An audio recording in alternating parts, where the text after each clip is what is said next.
This is not your typical Guillermo Del Toro movie.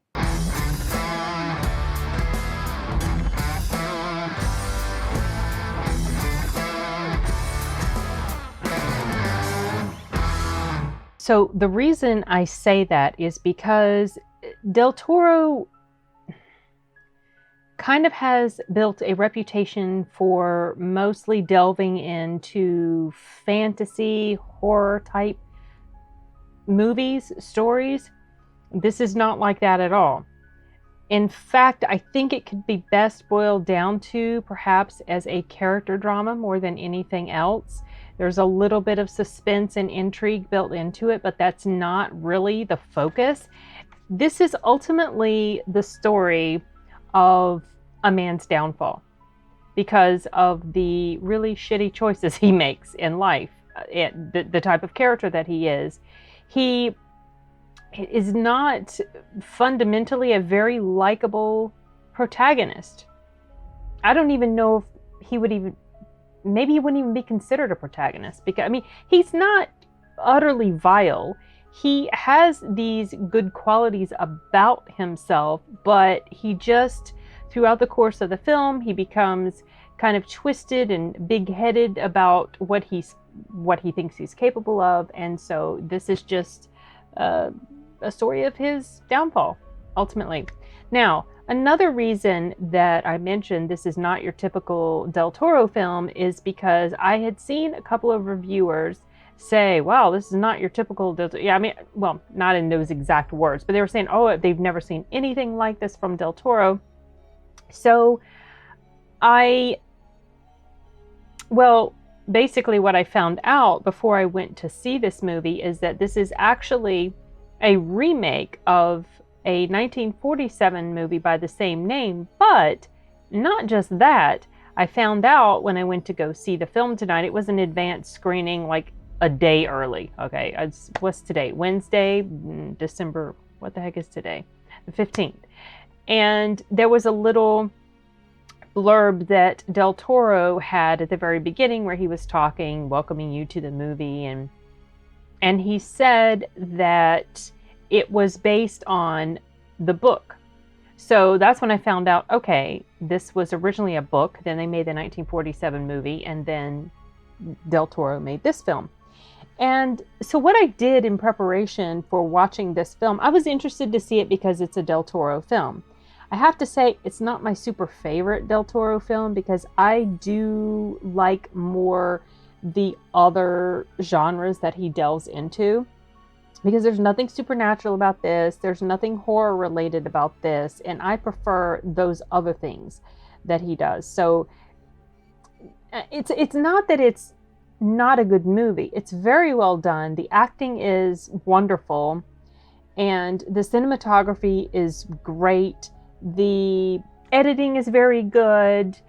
One complaint I do have about it, though, is that it feels like it's just a bit too long. It's about an hour longer than the original film. What I was getting ready to say was, in preparation for going to see this, I watched the original film. This was before I knew it was based on a book. I watched the original film, and I wanted to see how did it compare to Del Toro's version.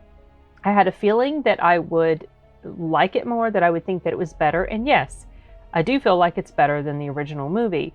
Number one, the acting. The acting is so much better. One of the reasons I don't really care too much for the older movies, or a lot of older movies from back in the day, is that the acting, they're so stiff, and the emotion that they show feels very forced or overly dramatic, and it just doesn't ring true to me. But acting has improved over the years, and I feel like today's actors or modern day actors are so much better at it than the ones from decades and decades ago. Let's say, 20s, 30s, 40s, 50s, whatever. Yes, there's some films here and there where the acting is quite good, but just in general, I'm not a huge fan of it from back in the day. So yes, this one's much better. This one is longer, like I said, and honestly, I feel like it needed to be longer than the original because the original took the story and compressed it down into about an hour and 30 minutes. or an hour and 40. It wasn't very long. So because of that, the original film felt like it was a little bit on fast forward. Like you just jump right into it. Things are quickly happening without you really becoming attached to the characters or feeling like you had a foundation with the characters or that you understood the way that they were, their psyche, their behavior, just all of this stuff. Whereas in Del Toro's version, you had a pretty firm grasp on the characters that were involved. And I did appreciate that about his version, but at the same time, it did feel long. I was checking my watch. So, well, part of that was because I was timing when I was going to drink my coffee while I was watching it, because I took coffee in the theater with me. Yes, I did. They gave me permission to do that because they're always out of coffee when I try to buy it from them. Anyway, okay, tangent. So, I meant to hit the space bar. Dang. That's not the first time I've forgotten that. So anyway, since I went into this with the idea of comparing it to the original, but I since found out there was a book, and then I also found out that Del Toro's movie is not necessarily a remake of the 47 version. It is actually adapted more closely from the book. So if you've seen the 47 version, well, I would just say the plot is very close. It's almost identical. There's more stuff added into this version. There's more drama, there's more suspense, there's more brutality, obviously, woven in, and the endings are almost identical, except for the 47 version definitely has a different tone at the end of it than this version. I don't want to give too much away. I don't want to say too much. So, I don't want to kind of give you an idea of what to expect when you go into it when it comes to the ending. But if you've seen the 47 version, there's a little bit of a difference at the end, but it's almost the same, like I said. And I looked up the summary of the book, and it seems to me like the ending of Del Toro's version is exactly the same as the ending of the book. There are some differences between the book and the movie, I found out because I was reading the plot summary. Yeah, there's differences, but I guess it's just more closely adapted to the book than the 47 film. Whatever. They're both very close copies of the book. Let's just say that. But Del Toro has his little twist to it. Some things that I don't really feel like were necessarily carried off as good as they should have been is that while we do get a really good feel for the characters in the movie, the character played by Bradley Cooper and the character played by, what's her name? That girl. They just are all of a sudden in love and want to run off. A bit into the story, and it just felt like it wasn't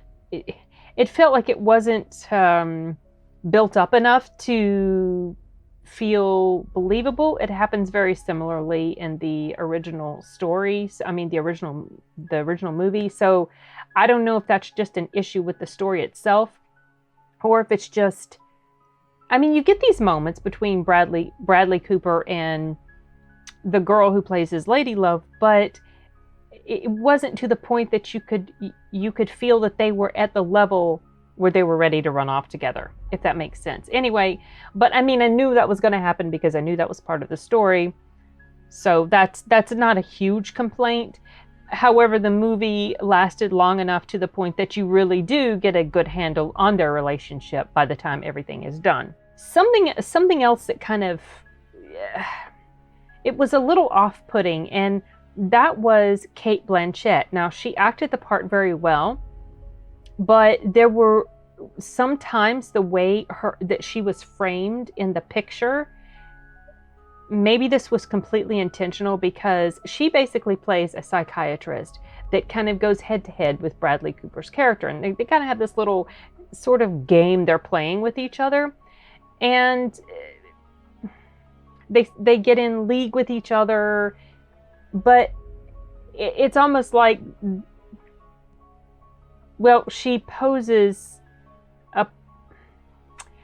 Okay, I got to be careful what I say because I don't want to give things away. But basically, what I was trying to get around to was the way she was sometimes framed in the camera, like accentuating her cheekbones and very prominent lips with a very bright red lipstick, and her nose and everything. And I've always felt like Cate Blanchett is a fairly attractive woman. I always thought she was quite pretty in The Gift, and she played a very plain person in there. But this movie seems to take her features, and she does have, prominent nose and prominent mouth and very, prominent cheekbones. But it's like this movie took those features and accentuated them to the point that in a lot of the shots, she actually looked creepy and not very attractive.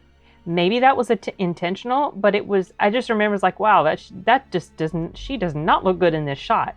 So I couldn't help but noticing that. I was like, what's going on? She's typically quite attractive on screen, but I'm assuming just based on the type of character she was, that this was something that was done intentionally. If it wasn't done intentionally, I don't know. Maybe it was the lighting, maybe it was a camera angle, whatever. But anyway, okay, so there's that. There was something else that another difference between the original film and this one is that there's something that happens when he's in the carnival life at the very beginning.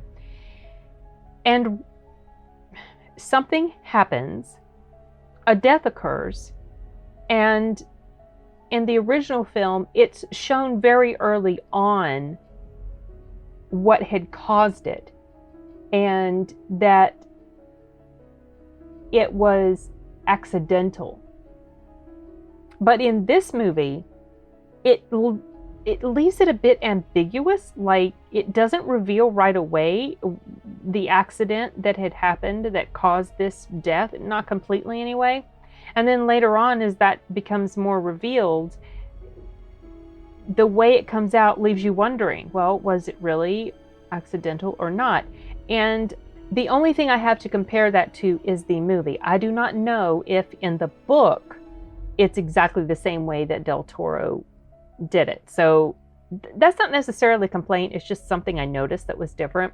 Another thing that I kind of felt was a little off-putting, or not necessarily off-putting, but not quite satisfying. There's a character, and I don't want to reveal who it is, but there's a character in this story that plays a very prominent role in the main character's life. And this thing happens at the end, and you're not exactly sure really what was the fundamental motivation for this thing that happened.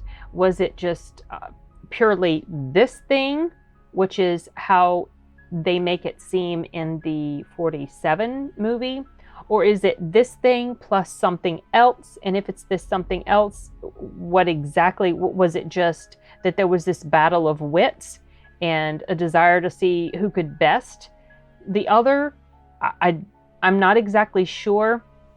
So that whole part felt a little bit, it just didn't feel like it was completely fleshed out, unless stuff just went right over my head. I don't know. But like I said, I went into this knowing what was going to happen.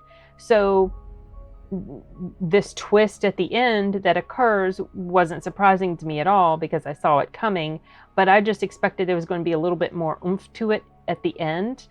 And I mean, it's fleshed out more than in the 47 film, but still not quite enough for me to feel like it was satisfying enough, if that makes sense. I'm really trying to be super vague. But anyway, in this movie, there was, like I said, definitely more of an element of danger involved in some of the storylines, or at least in one of the storylines. And so when those things were occurring, yes, definitely things got more violent, things got more bloody, but that was something that was kept completely at a minimum, really, compared to some of Del Toro's other work, especially Blade 2. But I don't know, that was really the only sort of suspenseful-ish moment of the film. And So that's why I say I feel like this is more character drama than anything else. And because character dramas aren't my favorite, and because this was definitely slower paced, that's, also reason why this is not my favorite film of his. However, I still think it was worth checking it out, and I'm glad I did. It was well done in so many ways. Oops, what was that? It was well done in so many ways, but it's not necessarily something that I feel like I'd like to return to. I'd rather watch Blade 2 more often, or Pan's Labyrinth, than return to this.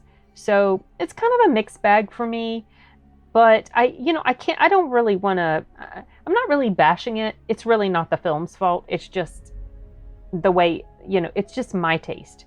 It's how I feel about stories like this. Not really as captivating to me as other types of stories are.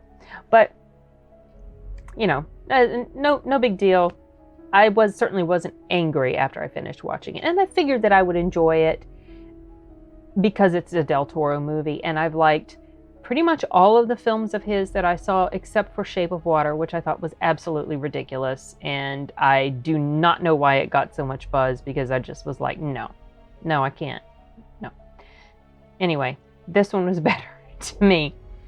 I thought there was something else, because I remember there was something that I was thinking in the theater when this particular scene happened, and I made a mental note to mention it. Okay, it's coming back to me now, but I don't really want to delve too much into it, except to say that I do feel like the writing in here, of course it was based on somebody else's work, but the writing in here, the dialogue in here was very well done. I felt like there were certain moments that seemed very profound and executed very well. And so I guess that's it. I'm not thinking of anything else, honestly. I think I had some notes here that I wrote down, and I think I've touched on everything, actually. It follows the book. It's not clear whether this certain character or whatever. Blanchett was a little off-putting. The two characters suddenly in love. Definitely better acting for sure. But if you like films like this and you feel like it'd be worth just watching both of them to compare the two, I'm certainly glad I did. Well, I feel like I'm glad that I did. But part of me also feels like, you knew what the ending was going to be going into this, so you kind of got spoiled by the story, but whatever. Anyway, I think that's it. I don't have anything else, so I'm going to wrap this up. I'd like to try to edit this and get it up for tomorrow, but I don't know. We'll have to see. It's actually pretty late right now. It's almost tomorrow. It's been a long day, so I'm going to pull the plug and see you guys later. Bye.